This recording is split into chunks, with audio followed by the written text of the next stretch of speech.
Welcome to the rear seat delete panel video. Total cost was about $50. So I got some cardboard over at Lowe's and went ahead and took the trunk panel out and traced over the panel and began cutting. Now originally from the factory it does come with a cardboard, whereas the last owner had put a metal panel in there. So I wanted to go back to the cardboard piece and cut it out. Saved me about 7 pounds. You can use a Dremel, wheel saw, reciprocating saw, hole saw, whatever, to cut these pieces out. Then I put the new piece into the trunk and it looks clean, fits well. I take another piece of that same cardboard and began to work on the seat delete piece. And my puppy waiting on me as usual. So I put 3 holes on the top of this piece here because I wanted to lay it into the car and have it be held up since I did this by myself. And by doing that I was able to continually trace out all the pieces that I had to cut out. So once I put it in there, it was a lot of trimming over and over and over again, until I got that piece just right and was able to lay and sit in there by itself. Now I did know that I was going to have carpet and other panels come in later, so I needed to make sure I had a little bit of play on the sides as well as the tops. That way the carpet can fit through. So this material here was from Hobby Lobby. Went ahead and cut out a square piece and laid this on top.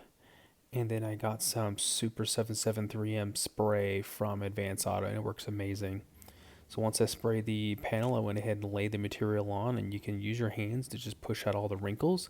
It comes out really easily. As long as you do it early after you spray down and don't wait too long, you can push everything out. It comes out very, very smooth. You want to make sure you also do all the edges too.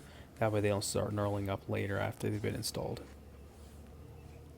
And then I flipped the panel back over and trimmed the material down a little bit more and sprayed, and then started laying my hands across and make sure it gets on there nice and tight. There's no loose ends.